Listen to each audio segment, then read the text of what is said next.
Hey Facebook, good morning. How are we doing? It is 8:03 on this Wednesday, July 13th. Hope you guys are having a good morning so far. And yeah, let's get started with this Facebook Live, shall we? First, I'm Kwon, for those of you who are tuning in live or tuning in via the podcast. Either way, thank you for doing that. We sure do appreciate it.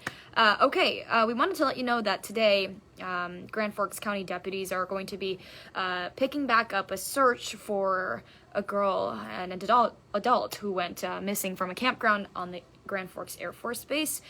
So they're asking you to keep an eye out for 18-year-old Haley Sullivan. She walked away from the base's FAM camp sometime last night. She is 5'2", brown hair, and she has glasses. Deputies also tell us that she has an intellectual disability. The search did start at the base itself, and we know that the people who work there were telling us that we didn't find any clues, but investigators did find Sullivan's watch and phone in her room on that campground. So if you have any information, you are asked to contact the sheriff's office. That number is 701-780-8280. We also know that it's been 4 years since a Fargo woman disappeared from a drug treatment center and then never came back. Today, Lisa was breaking down kind of the details in that case, and police are still asking for your help because Brenda Cardis, again, she left Center Inc., which is a drug treatment center in Fargo. She left on July 12th of 2018. And then that facility decided to report her missing 10 days later. Well, police, and people really everywhere kind of searched for her for more than a year, and then her remains were found down by the Red River near Riverside Cemetery. So the reason why they're still asking for your help is because these detectives are calling her death suspicious now, and that's what led police to reach out to Stephen Helm, who was dating Cardis at the time, but then they were in the process of breaking up. So Helm did take a lie detector test about this case. Officers never told him the results of that. So right now, police, North Dakota BCI, U.S. Marshals, they're all still asking for your help to put together kind of the pieces of what exactly happened. And this was, 4 years ago. So again, they're still staying on top of this for you. And if you have any sort of tip or any sort of information that you know of, you can always call Fargo Police Department's investigation unit. You can, of course, report anything you want anonymously as well. So wanted to pass that along to you as well. We also know Beltrami County deputies, their canine officer helped track down a car full of people who had multiple weapons on them. And it even actually ended up being a chase, and then one man was even arrested. So that chase ended near Highway 71 and Convenience Lane Southeast in Bemidji. This all happened at around 2:30 last Friday morning. So we learned that there was a gun on the trunk of 18-year-old Lawrence Daniels' car, and that's what led to a chase, where one of the people in the car actually tried running into this swampy area at one point. Daniels was arrested for possession of a firearm without a permit and then driving without a license. We also know 2 boys who are under the age of 18 are in the juvenile detention center, also with pending weapons charges. So we'll stay on top of that for you and let you know what happens. If you own a home in Polk County, you should listen to this. You are being asked right now to fill out your damage assessment. So this would affect anyone in the area who saw flood damage from April 22nd to now. So this damage must be to your home, not any sort of agriculture property. It also has to be what qualifies as an essential living space. So that, of course, would be things like your bedroom, your bathroom, kitchen, or your living room. And then you're also being asked to list any damages to privately owned driveways, roads, bridges, wells, and septic tanks. No federal assistance available just yet, but of course, if it does become available, this is going to help you get some of that money. Again, you have until Friday to complete this survey, and you can find it just by going to Polk County's website. Just wanted to give you a little heads up. If you see lots of planes flying over tonight, it's probably these mosquito-spraying planes. So they're going to be flying in Drayton, Grafton, and Park River from 7 to 11 o'clock tonight. And we kind of joked about this on First News today. You know, it's always like, if the weather cooperates, the weather should be just fine for these guys. But if it wasn't, they would have rescheduled that for tomorrow night. So tomorrow night actually seems like the worst day out of the two to be doing anything like that, because there's some rain that's on the way. But today seems like a pretty good day for this mosquito spraying. Also, we wanted to give you a heads up about another road closure in West Fargo. This one's going to take about a week for them to finish up, but this is going to be on 9th Street Northwest from Main Avenue West to 2nd Avenue Northwest, and that's going to be closed as crews make some repairs on a water main, and that's actually continuing a $1 million project that they started last year. So there is a detour. You can follow it just by going to Center Street and 12th Avenue Northwest. Again, this closure is going to be in place until Tuesday, so about a week long there. Okay, and then interesting story out of West Fargo. There's a neighborhood, and really it has to involve people and affect people who live on 7th Street West, but they're asking the city to install things to help slow down drivers in that area. So those things could include things, you know, like speed bumps or speed tables, roundabout even.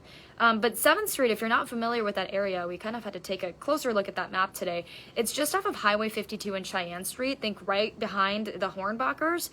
We got this Metro Cog study that we were able to look at this morning, and it shows that 1,400 cars travel through that area every single day, and then more than 70% of those cars are honestly just passing through to get to where they need to go.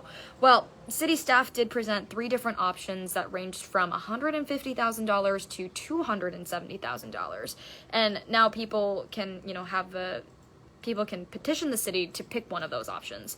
That petition does need 80% approval, and this project would be covered by special assessment. So we'll let you know what that neighborhood kind of decides to go with, and then how that'll all look moving forward. Okay, Minnesota getting a huge boost to the budget when it comes to school bus safety. So we learned this morning that a grant from the state's Office of Traffic Safety, which I believe is it's kind of like a branch of Office of Traffic Safety. I was kind of confused about this today too. This one is just a branch of the Department of Public Safety, which I guess go figure, right? But that's going to be spreading out. That grant will spread out nearly $4 million to 42 different schools in the state. So it's going to help fund the installation process of these stop arm cameras on school buses. So we kind of took a look back. 770 violations were recorded in the state last year in the case where, you know, a driver illegally passed a school bus or went around it when that stop arm was out. Well, school districts are now expected to buy this stop arm camera equipment and then, of course, be reimbursed for that through that grant. So we're trying to figure out right now if any school districts here in our area are going to be getting those cameras, but it should be really cool if we do. Again, really big boost to Minnesota school buses. Okay, also right now we learned that North Dakota Governor Doug Burgum is asking the federal government to resume regular hours at the Canadian border. So right now, if you didn't know, only 3 of the 18 border crossings are open 24 hours. Rest of them, though, of course, have normal hours, business hours, I should say, of 8 to 4 or 9 to 5. So, right, your classic standard business hours. Well, Burgum pointed to some numbers pre-pandemic and then, of course, at the start of the pandemic as well. So he said nearly 1.25 million people crossed through that border between April of 2018 and March of 2020. Again, this was pre-pandemic. And then he pointed to the fact that there were only 185,000 people who crossed right when COVID started in March of 2020 and then May of 2022. So he right now is just trying to push for some regular hours to come back, as he says that $283 million were lost when Canadians were not able to come into North Dakota. Okay, so today we got a look at some surveillance video of the moments before and during that school shooting in Uvalde, Texas. And we got to see that video. It was a Texas newspaper that actually released it. And we heard the audio of a teacher calling 911 as the gunman entered the building down the hallway, and we saw that 7 police officers got into the building about 3 minutes later as those shots were being fired. Well, the video is showing that it took more than an hour for these officers to go into the classroom to stop the gunman And parents, we heard also speak at their city council meeting last night, and they were very angry that the video got leaked early, because remember yesterday on First News we had said that the committee investigating this whole school shooting wasn't going to release that video yet. They didn't even come up with an official date for it yet because they wanted to make sure that they could talk to the families of the victims first. Well, that video did get leaked yesterday, and a lot of these parents and families had a lot to say when it came to just the frustrations of seeing that video, especially leaked early. And yeah, so I just wanted to let you guys know about that.